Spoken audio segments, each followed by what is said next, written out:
Hello বন্ধুরা, আজ নিয়ে চলে আসলাম একটা রান্নার রেসিপি। তো এখানে দেখো পেঁয়াজ লঙ্কা কেটে নিয়েছি, আর এখানে চাল মোটা চালটা নিয়েছি, আর নিয়েছি 300 মতো মুসুর ডাল। তো এটা দিয়ে আমি কি রেসিপি বানাচ্ছি সেটা তোমরা দেখতে থাকো। তো এখানে দেখো ঘি আর সাদা তেল দিয়ে দিয়েছি, তার মধ্যে কয়েকটা কালো জিরে দিয়ে দিয়েছি, তারপরে দিয়ে দিলাম কেটে রাখা পেঁয়াজ আর লঙ্কা। তো দিয়ে ভালো করে নেড়ে চেড়ে ভাজা করে নেব। তো যতক্ষণ না হালকা ভাজা হচ্ছে ততক্ষণ কিন্তু আমি নাড়তে থাকবো। তো সব শেষে দেখো আমি দিয়ে দিলাম একটু হলুদ, কারণ আমি এটা একবারে দিয়ে দেবো, তার জন্য হলুদের গন্ধটা যাতে না থাকে তার জন্যই কিন্তু আমি দিয়ে দিচ্ছি আগেই হলুদ লবণ। তো এর মধ্যে আমি কোনো গুঁড়ো মশলা দেবো না, জিরে বলো লঙ্কার গুঁড়ো বলো। তারপরে এই যে ভালো করে ধুয়ে রেখেছিলাম, ধুয়ে পরিষ্কার করে জল ঝরিয়ে এই যে দিয়ে দিলাম। তাও হালকা হালকা জল ভাবটা আছে, কারণ গামলার মধ্যে তো দিয়েছি যার জন্য। তো তারপরে এই যে একটু ঢেকে দেবো, ঢেকে ভাজা করে নেব। তো ভাজা করে নেব, ভালো করে উঠিয়ে নিলাম। তো দেখছি ভাজা হয়ে গেছে, একটু এই যে একটু আঠা আঠা ভাব হয়ে গেছে। তো তারপরে আমি কিন্তু এর মধ্যে দিয়ে দেবো গরম জল।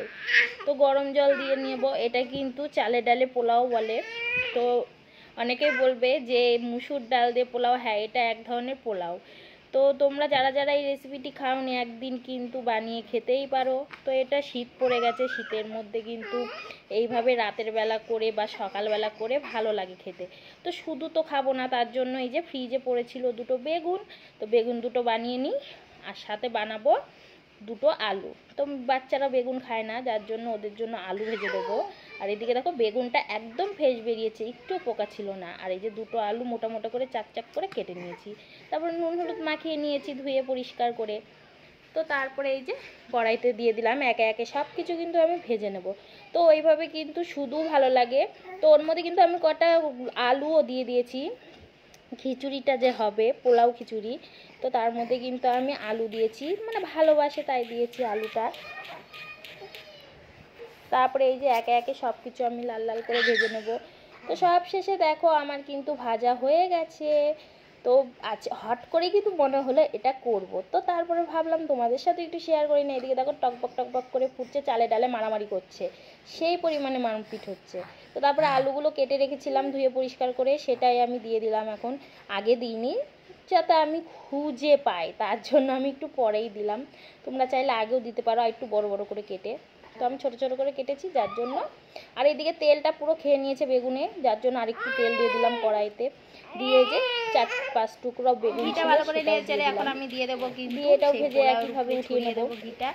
তো ঘিটা এই যে ছড়িয়ে দিলাম। আগে যেহেতু আমি ঘি দিয়েছি তার জন্য পরে কিন্তু ঘিয়ের পরিমাণটা কমিয়ে দিয়েছি। আবার খাওয়ার সময় কিন্তু পাতে একটু ঘি না হলে কিন্তু আমি একবারে সবকিছু যার জন্য আমি একটু ফোড়ন যাকে বলে দিয়ে একবারে বসিয়ে দিয়েছি। এটা ঝরঝরে হবে, এটা কিন্তু খেতে খুবই সুন্দর হয়েছিল।